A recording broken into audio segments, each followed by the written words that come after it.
Bonjour chers amis, chers youtubeurs, il est précisément 4h48 minutes 23 secondes et je fais une vidéo, oui, pendant que certains dorment. Je ne leur en veux pas du tout, chacun a son truc après. Aujourd'hui j'aimerais parler d'une chose, j'aimerais parler du mythe de la forêt interdite. Voilà. Vous voyez en Afrique il y a plusieurs forêts dites interdites où il ne faut pas y mettre les pieds parce que ce sont des forêts où il se passe beaucoup d'initiations. Prenons le cas de la nuit par exemple. Je fais une vidéo et c'est la nuit. Vous voyez, pendant longtemps, la nuit a été considérée comme étant le moment durant lequel les forces de ténèbres se lèvent et toutes ces choses-là. Mais la nuit, c'est aussi un moment pour méditer. C'est aussi le bon moment parfois pour étudier.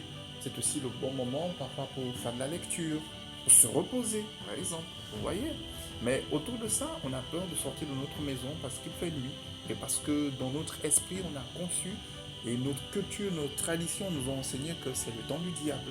Voilà, par exemple. Prenons le mythe de l'enfant intelligent, le plus intelligent de la classe. Vous voyez un peu ce mythe.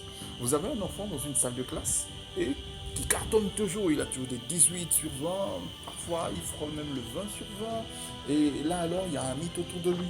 On se dit, alors, c'est celui qui doit avoir, il doit manger quelque chose d'assez spécial. Il doit avoir euh, une bonne famille, papa et maman réunis. Et parfois, quand vous vérifiez, ben, il n'y a rien de tout cela. C'est juste que ben, parfois, quand vous oubliez, ben, le gamin, il bosse. C'est juste ça. Il n'y avait rien d'autre. Ouais, sans boucher un point. Ouais. Ou encore, le mythe de la fille la plus belle de la classe, mais qui est en même temps la plus inaccessible. Vous vous rendez compte? Parfois, vous êtes le plus intelligent de la classe, c'est-à-dire que vous cartonnez, alors là, vous cartonnez, il faut des 18, des 19,50 sur 20. Et puis, c'est le tocard de la classe qui sort avec la fille la plus belle de la classe. Ouais, c'est embauchant. Ah ben ouais. Bah, simplement que lui, il a pris le courage d'aller au-delà du mythe, vous voyez, parce que dans une salle de classe, dès qu'une fille est la plus belle, alors il se crée toute une forme de mythe autour de cette fille. On pense que c'est difficile d'accéder à sa vie, à son petit monde à elle. Et puis après, lorsque vous y êtes, vous vous rendez simplement compte que c'est quelqu'un comme vous. C'est tout, avec 800. Voilà. Euh, le mythe de l'enfant qui réussit parce que ses parents sont riches.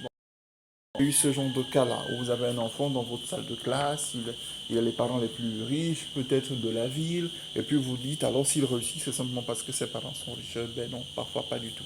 Parfois c'est juste comme le premier, il bosse, c'est tout. Voilà. Et au-delà de cela, le mythe de la richesse. J'aimerais parler de ce mythe-là.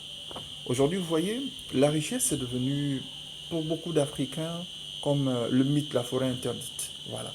On n'y a pas accès simplement parce que dans notre subconscient, notre tradition, notre religion ou alors notre culture a pu imprimer que la richesse est réservée à ceux qui pactisent avec le diable. La richesse est réservée à tous ceux qui sont démoniaques simplement. C'est réservé à tous ceux qui sont homosexuels, lesbiennes, à toutes ces personnes qui sont du côté noir de la vie, vous voyez un peu. Et cela a été imprimé dans notre subconscient. Du coup, même lorsqu'on est en face de la richesse, on ne peut la posséder parce que notre esprit la rejette aussitôt. Pourquoi? À cause de tous ces stéréotypes, à cause de toutes ces images qui nous ont été inculquées par la religion, attention aux religions, par la tradition, attention aux traditions, par notre culture, attention à la culture.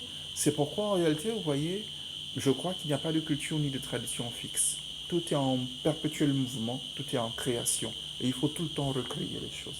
Voilà ce que je pense. Alors, chers amis, vous avez droit à la richesse, vous avez droit au succès. Il suffit simplement d'oser. Ne vous mettez pas des limites. Prenons ce mythe-là, par exemple. Le mythe selon lequel, pour réussir, il faut faire de longues études, il faut avoir son master, avoir son doctorat. Ben, observez bien qu'il y a beaucoup de personnes qui dirigent des multinationales, des grandes entreprises, et qui n'ont même pas parfois envoyé leur bac. Et pourtant, ils paient des personnes qui ont leur doctorat. Vous vous rendez un peu compte? Donc, voici tous ces mythes qui obstruent notre subconscient et qui influent sur notre propre vie. Et ainsi, cela crée simplement un environnement négatif et un environnement d'échec. Nous échouons parce que dans notre subconscient, nous avons cru à tous ces mythes. Nous avons cru à toutes ces forêts interdites dans lesquelles on n'a pas du tout accès. Et pourtant, il faut y mettre les pieds.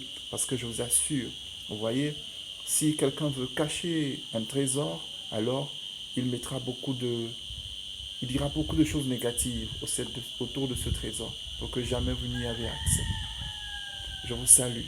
Vous avez droit au bonheur, droit à la richesse, droit à tout ce que Dieu a disposé sur cette terre en abondance. Soyez bénis, je vous en prie. Je fais ces vidéos pour déparasiter tous ces esprits qui ont reçu depuis leur temps d'enfance autant de parasites au point d'avoir l'esprit bouché totalement. Alors, débouchez votre esprit. Que Dieu vous bénisse.